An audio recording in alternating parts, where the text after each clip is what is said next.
মধ্যপ্রাচ্যে চলমান সাম্প্রতিক সংঘাত এখন আর কেবল একটি সীমিত সামরিক অভিযান নয়, বরং একটি আঞ্চলিক যুদ্ধে রূপ নিচ্ছে, যার প্রভাব বিশ্ব রাজনীতি, জ্বালানি বাজার এবং আন্তর্জাতিক নিরাপত্তা ব্যবস্থার উপর সরাসরি পড়েছে।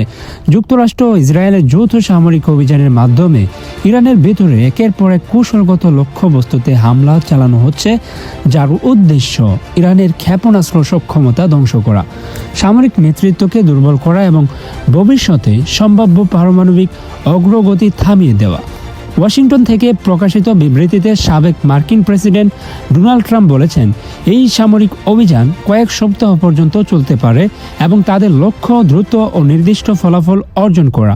পেন্টাগন জানিয়েছে, প্রথম ধাপে সমুদ্র ব্যবহার করে ইরানের বিমান প্রতিরক্ষা ব্যবস্থা অকার্যকর করা হয়। এরপর ধাপে ধাপে ভূগর্ভস্থ ক্ষেপণাস্ত্র, সাইলো ও সামরিক স্থাপনায় আঘাত হানা হয়। যুক্তরাষ্ট্র দাবি করেছে যে তারা ইতিমধ্যে 1000-এর বেশি লক্ষ্যবস্তুতে হামলা চালিয়েছে এবং ইরানের আকাশসীমায় কার্যত পূর্ণ নিয়ন্ত্রণ প্রতিষ্ঠা করেছে।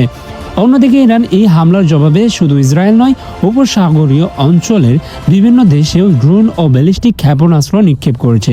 ইসরায়েলের প্রধানমন্ত্রী বেঞ্জামিন নেতানিয়াহু একাধিক ক্ষতিগ্রস্ত এলাকা পরিদর্শন করে বলেছেন, ইরানের এই আগ্রাসনের কঠোর জবাব দেওয়া হবে এবং তাদের নিরাপত্তা নিশ্চিত করতে যা যা প্রয়োজন তা করা হবে। তেল আবিব ও অন্যান্য শহরে কয়েকটি ক্ষেপণাস্ত্র প্রতিরক্ষা ভেদ করে আঘাত এনেছে বলে নিশ্চিত করা হয়েছে, যার ফলে বেসামরিক হতাহতের ঘটনাও ঘটেছে। একই সময়ে উপসাগরীয় অঞ্চলে উত্তেজনা দ্রুত বেড়েছে। কুয়েতে স্থানীয় ক্ষেপণাস্ত্র প্রতিরক্ষা ব্যবস্থার ভুল শনাক্তকরণের কারণে 3টি মার্কিন যুদ্ধবিমান ভূপাতিত হয়, যদিও পাইলটরা নিরাপদে বেরিয়ে আসতে সক্ষম হন। সৌদি আরবের রাজধানী রিয়াদে অবস্থিত মার্কিন দূতাবাস লক্ষ্য করে ড্রোন হামলা চালানো হয়, যদিও বড় ধরনের প্রাণহানির খবর পাওয়া যায়নি। সংযুক্ত আরব আমিরাতের বাণিজ্যিক কেন্দ্র দুবাইয়ে একাধিক বিস্ফোরণের শব্দ শোনা গেছে এবং কিছু অবকাঠামো ক্ষতিগ্রস্ত হয়েছে বলে স্থানীয় সূত্র জানিয়েছে।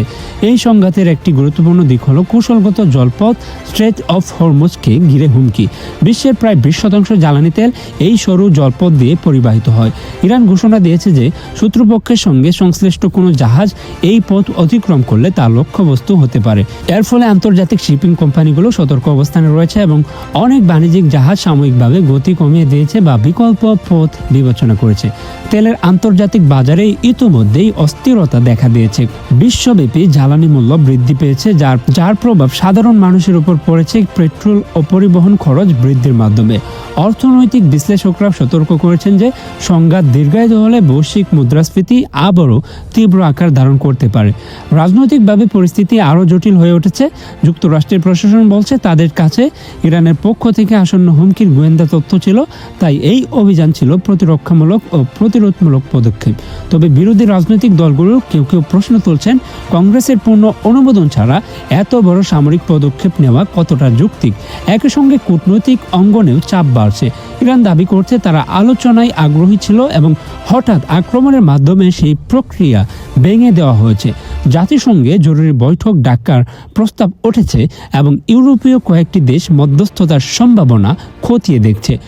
তবুও মাঠের পরিস্থিতি বলছে আপাতত উভয় পক্ষই সামরিক অবস্থান শক্ত করছে। মানবিক পরিস্থিতি উদ্বেগজনক হয়ে উঠেছে।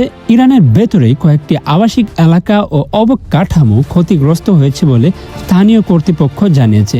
একটি স্কুলে হামলার অভিযোগ উঠে এসেছে, যদিও সেটি সামরিক লক্ষ্যবস্তু ছিল কিনা তা নিয়ে তদন্ত চলছে। ইসরায়েল ও বেসামরিক জনগণ আশ্রয় কেন্দ্রে দিন কাটাচ্ছে এবং নিয়মিত সাইরেন বাজছে। উপসাগরীয় অঞ্চলে বিদেশি নাগরিকদের নিরাপদ স্থানে সরে যেতে বলা হয়েছে। মার্কিন পররাষ্ট্র দপ্তর মধ্যপ্রাচ্যের একাধিক দেশ থেকে তাদের নাগরিকদের সতর্কতার সঙ্গে পরিস্থিতি পর্যবেক্ষণ করে প্রয়োজনে দেশ থেকে নির্দেশ দিয়েছে। সামরিক বিশ্লেষকদের মতে এখন পর্যন্ত যুক্তরাষ্ট্র স্থল বাহিনী মোতায়েন করেনি, তবে ভবিষ্যতে প্রয়োজন হলে সীমিত আকারে বিশেষ বাহিনী ব্যবহারের সম্ভাবনা পুরোপুরি উড়িয়ে দেওয়া যায় না।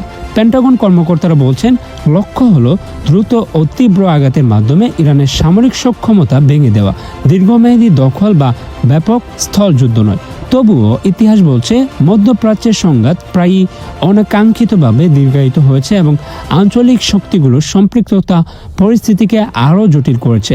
সব মিলিয়ে বর্তমান পরিস্থিতি অত্যন্ত স্পর্শকাতর ও অনিশ্চিত। একদিকে সামরিক অভিযানের গতি বাড়ছে, অন্যদিকে অর্থনৈতিক ও মানবিক চাপও দ্রুত বৃদ্ধি পাচ্ছে। আন্তর্জাতিক সম্প্রদায়ের সামনে এখন বড় প্রশ্ন, এই সংঘাত কি সীমিত সামরিক অভিযানের মধ্যে সীমাবদ্ধ থাকবে, নাকি এটি পূর্ণাঙ্গ আঞ্চলিক যুদ্ধে পরিণত হবে? জ্বালানি বাজার, বৈশ্বিক বাণিজ্য, আঞ্চলিক স্থিতিশীলতা এবং কোটি কোটি সাধারণ মানুষের জীবনে এর প্রভাব আগামী দিনগুলিতে আরও স্পষ্ট হয়ে উঠবে।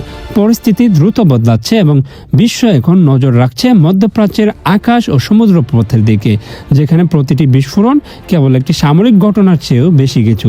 এটি একটি সম্ভাব্য বৈশ্বিক সংকটের ইঙ্গিত।